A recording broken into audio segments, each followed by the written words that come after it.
Hello students, आज हम class 6 के science chapter 6 material around us का सारा कीवर्ड जानने वाले हैं। और ये जो कीवर्ड्स हैं वो नए एनसीईआरटी बुक क्यूरोसिटी के हैं।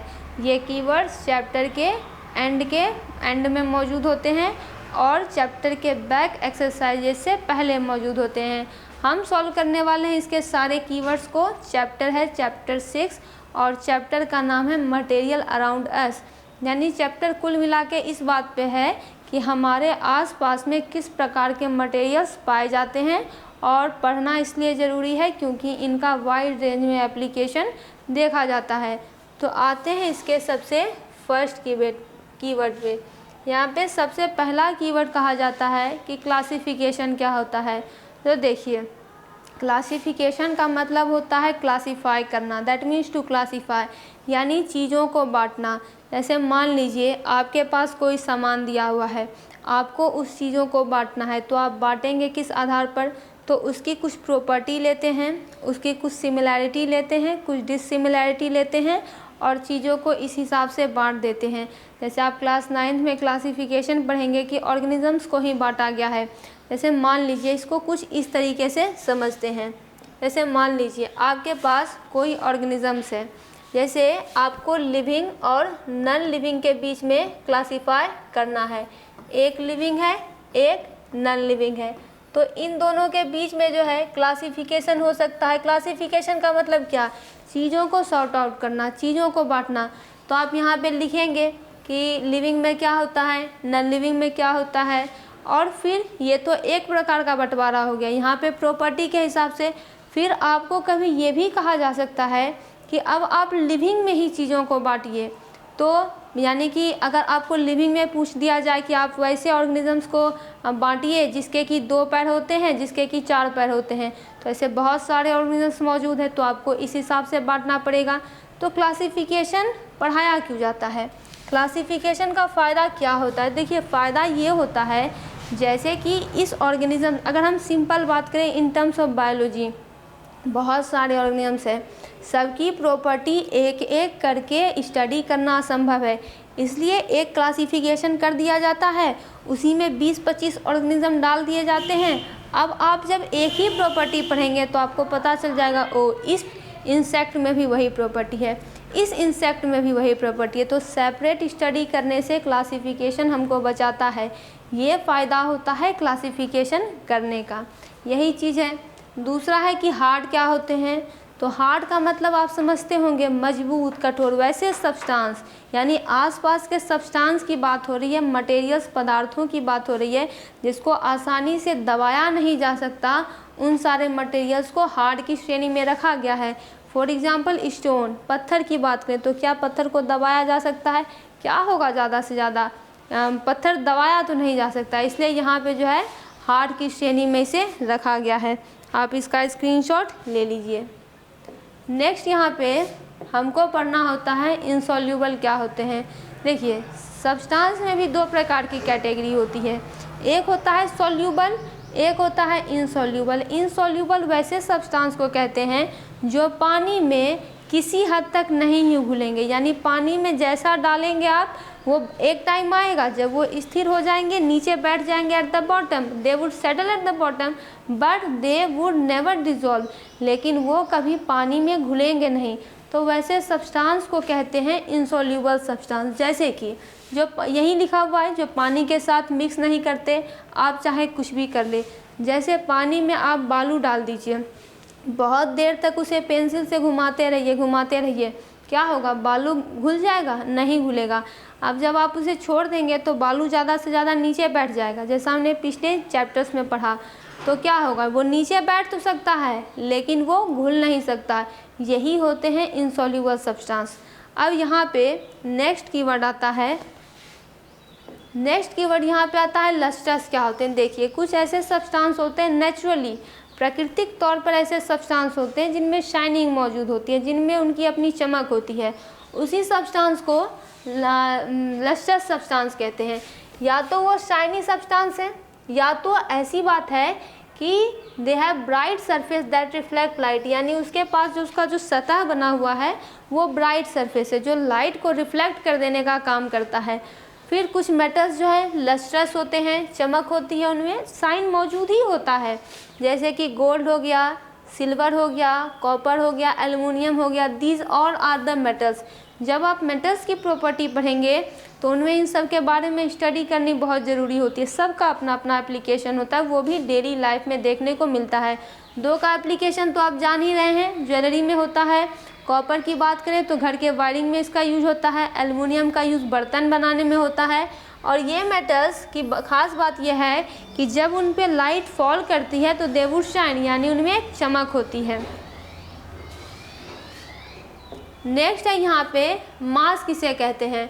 तो देखिए, मास अमाउंट ऑफ मैटर होता है जो किसी ऑब्जेक्ट में मौजूद होता है, यानी कोई ऑब्जेक्ट है उसमें कितना अमाउंट मैटर मौजूद है, यानी कितनी मात्रा में मैटर मौजूद है, उसी को मास कहते हैं। अब आप सोच रहे होंगे मैटर क्या होता है, तो मैटर के बारे में हम इसी चैप्टर में बस कुछ ही देर में स्टडी करने ही वाले हैं। जैसे कि स्टोन में मास होता है, बुक का भी अपना मास है, यहाँ तक कि हवा का भी मास होता है। मास की यूनिट की बात करें तो ये ग्राम में इसे मेजर किया जाता है और फिर इसे किलोग्राम में भी मेजर किया जाता है। अब आगे देखिए, आगे यहाँ पे मटेरियल पूछा जाता है। मटेरियल क्या होता है? मटेरियल का मतलब होता है सब्सटेंस या मैटर जिससे कि किसी ऑब्जेक्ट को बनाया जाता है, यानी मटेरियल उस सब्सटेंस या मैटर को कहते हैं जिससे कोई ऑब्जेक्ट को बनाया जाता है। जैसे देखिए, बहुत सारे ऑब्जेक्ट जो है डिफरेंट मटेरियल से बनते हैं। ऑब्जेक्ट यहाँ पे क्या है? टेबल। टेबल का इस्तेमाल आप क्यों करते हैं? बैठने के लिए करते होंगे, या फिर बहुत सारा ऐसा टेबल होता है जो खास तौर पर स्टडी के लिए बनाया जाता है, तो ये वुड से बना होता है। तो यहाँ पे टेबल क्या है? ऑब्जेक्ट है। और यहाँ पे वुड क्या है? मटेरियल है। तो टेबल जो है वुड नामक मटेरियल से बना है, मतलब टेबल ऑब्जेक्ट वुड मटेरियल से बना है। बोतल की अगर बात करें तो बोतल प्लास्टिक से बन सकता है या फिर ग्लास से बन सकता है। चम्मच की बात करें तो चम्मच मेटल से बनता है।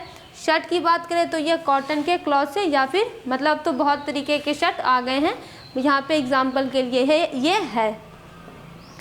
अब यहाँ पे एक और चीज़ ज़रूरी है, मटेरियल्स इम्पोर्टेंट क्यों है, आखिर इनका महत्व क्या है? तो देखिए, इनका महत्व ये है कि इनकी अलग अलग प्रॉपर्टी होती है। ये हार्ड हो सकते हैं, सॉफ्ट हो सकते हैं, शाइनी हो सकते हैं, डल हो सकते हैं। शाइन हम समझ चुके हैं कि उनका सरफेस कुछ इस तरीके से होता है, जब लाइट आती है तो रिफ्लेक्ट कर जाती है एंड दे शाइन। और डल की बात करें तो उनमें जो है शाइनी नाम की कोई अपीयरेंस नहीं होती, एकदम जो है मतलब अलग लगते हैं, चमकते नहीं हैं। स्ट्रॉन्ग या वीक होते हैं, और इन प्रॉपर्टी के कारण जो है हम जैसे बहुत सारे ऑब्जेक्ट हमें बनाने हैं तो इन्हीं प्रॉपर्टी को स्टडी करके हम ऑब्जेक्ट बनाने के बारे में सोचते हैं कि अगर हमें कोई ऑब्जेक्ट बनाना है तो कौन से मटेरियल्स की इसमें यूज़ की जाएगी। यही चीज़ है यहाँ पे। आगे बढ़ते हैं। आगे यहाँ पे बताया जाता है मैटर क्या होता है। देखिए, मैटर यहाँ पे आ गया। तो मैटर कुछ भी है that has mass and occupy space, यानी कि जिसमें कि मास होता है और जिसमें कि जो कि स्पेस ऑक्यूपाई करता है। सीधा याद रखिए, ये क्लास में 9th में भी पढ़ना है कि मैटर क्या है। तो मैटर उसे कहेंगे जिसके पास कि मास होता है और वो स्पेस ऑक्यूपाई करता है, यानी जगह लेता है। जैसे कि हवा के पास हवा मैटर है क्योंकि ये स्पेस भी लेगा, इसके पास मास भी है। वाटर का भी यही हाल है, स्टोन भी मास, इसके पास मास है ही, ऑक्यूपाई स्पेस भी करेगा। इन दोनों का भी वही केस है। यहाँ पे जो है यही चीज़ लिखी गई है। क्या आप इन सारे एग्जाम्पल्स को देख रहे हैं? सबके पास मास है और सब स्पेस लेते हैं, जगह लेते हैं, तो इसलिए they are all are matter. अब यहाँ पे मैटर के बारे में कुछ और बातों को जानना है। मैटर एग्जिस्ट कैसे करते हैं, यानी यहाँ इस धरती पर वो कैसे अस्तित्व में बने हुए हैं। तो देखिए, मैटर मुख्य रूप से 3 स्टेट में बने होते हैं। पहला होता है सॉलिड। सॉलिड की अगर थोड़ी प्रॉपर्टी पढ़ें तो सॉलिड का शेप फिक्स होता है और इसके वॉल्यूम भी फिक्स होते हैं। जैसे कि स्टोन और वुड की बात करें, लिक्विड के साथ ऐसा नहीं होता, इसका वॉल्यूम तो फिक्स होता है लेकिन इसका शेप फिक्स नहीं होता। जिस कंटेनर में इसे डाला जाता है उसका ये शेप ले लेता है। जैसे अगर आप दूध की बात करें, जैसे 2 लीटर दूध है, आप उस 2 लीटर दूध को बोतल में रखेंगे तो 2 लीटर ही रहेगा, यानी वॉल्यूम तो फिक्स ही है। लेकिन वही बोतल वाले दूध को जब आप पतीले में डाल देंगे तो देखिए शेप क्या बोतल ऐसा रहा, नहीं, पतीले ऐसा छितर गया।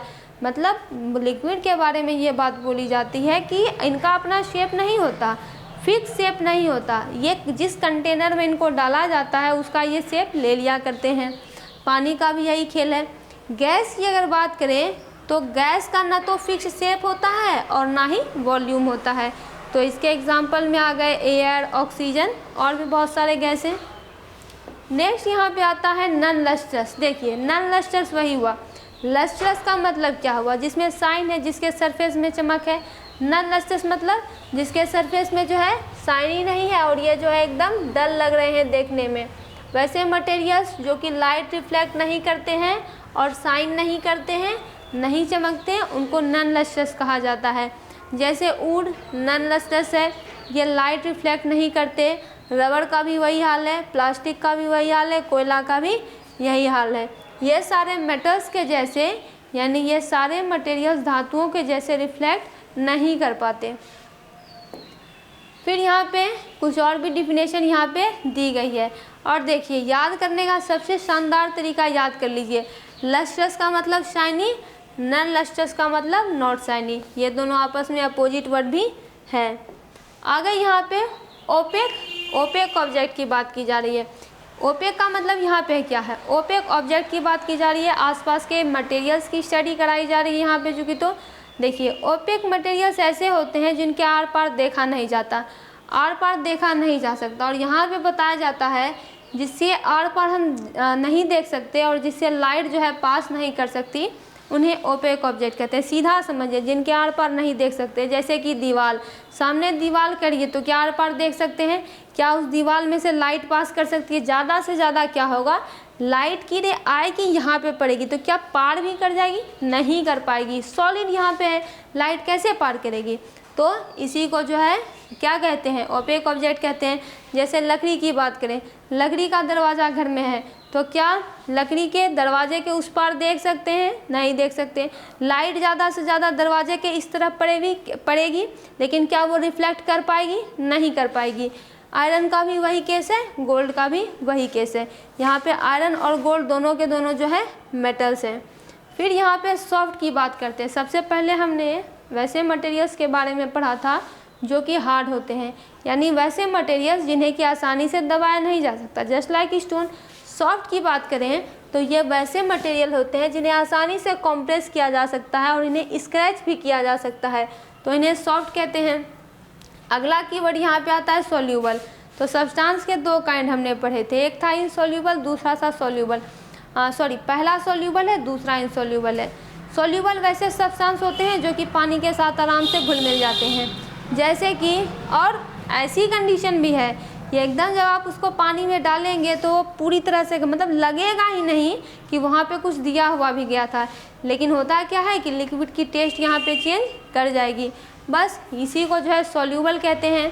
जैसे एग्जांपल के तौर पर आप जो है पानी में चीनी का एग्जांपल ले सकते हैं। आप पानी में थोड़ी सी चीनी मिलाइए, मतलब थोड़ी सी ही मिलाइए, क्योंकि इसमें भी बहुत सारे टाइप है। एक टाइम ऐसा आ जाता है जब आप चीनी मिलाते जाएंगे तो अब चीनी घुलने वाला नहीं है, इसलिए पानी में थोड़ी सी चीनी मिलाइए, उसे स्टीर कीजिए, करते रहिए। एक टाइम ऐसा आएगा जब पूरा जो है वो ख़त्म हो जाएगा, कुछ नहीं दिखेगा, सिर्फ पानी ही दिखेगा। नमक का भी वही केस है। तो ये दोनों क्या है, ये सॉल्यूबल है। बालू की अगर बात करें, सैंड की बात करें तो वो इनसॉल्यूबल था। नेक्स्ट यहाँ पे आता है ट्रांसलूसेंट ऑब्जेक्ट। ट्रांसलूसेंट ऑब्जेक्ट वैसे ऑब्जेक्ट हो सकते हैं जिनसे कि हल्का हल्का दिखता है, मतलब पूरा नहीं दिखेगा, आधा ही मतलब दिखेगा, उतना साफ क्लियरली जो है नहीं दिख पाता है, मतलब लगता है कि कुछ है लेकिन साफ नहीं बता पाएंगे कि क्या है। तो मटेरियल जिससे कि ऑब्जेक्ट जो है देखे जा सकते हैं लेकिन साफ आप नहीं देखे जा सकते, और इससे लाइट भी जो है पार्शियली ही पास करेगी। पार्शियली मीन्स कि पूरी लाइट नहीं पास करेगी, आधी लाइट ही पास करेगी। तो ऐसे ऑब्जेक्ट्स होते हैं ट्रांसलूसेंट। ट्रांसपेरेंट ऑब्जेक्ट की बात करें तो सीधे आर पार देख सकते हैं कि कौन सा ऑब्जेक्ट है, और इससे लाइट जो है पूरी पास करती है, इसीलिए ये जो है ट्रांसपेरेंट ऑब्जेक्ट होते हैं। नेक्स्ट यहाँ पे आता है वॉल्यूम। वॉल्यूम क्या है? तो वॉल्यूम अमाउंट ऑफ स्पेस है, यानी स्पेस की मात्रा व जगह की वह मात्रा जो कि कोई भी ऑब्जेक्ट ऑक्यूपाई करता है। यूनिट की बात करें तो cubic centimetre, cubic metre. Liquid में हम ये लीटर और मिलीलीटर का इस्तेमाल करते हैं। जैसे बॉल की बात करें एग्जाम्पल के तौर पर, तो बॉल के पास वॉल्यूम है क्योंकि ये जो है स्पेस लेता है, और वाटर बोतल में जो वाटर मौजूद है वो भी वॉल्यूम ले रहा है, बिकॉज इट ऑक्यूपाई स्पेस। तो यही चीज़ यहाँ पे है। इस तरीके से इसके सारे कीवर्ड्स जो है समाप्त होते हैं। आप अपने सब्जेक्ट्स के सभी वीडियो इस चैनल पर देख सकते हैं। अगर आप चैनल पर नए हैं तो इसे सब्सक्राइब ज़रूर करें और वीडियो को लाइक और शेयर ज़रूर करें।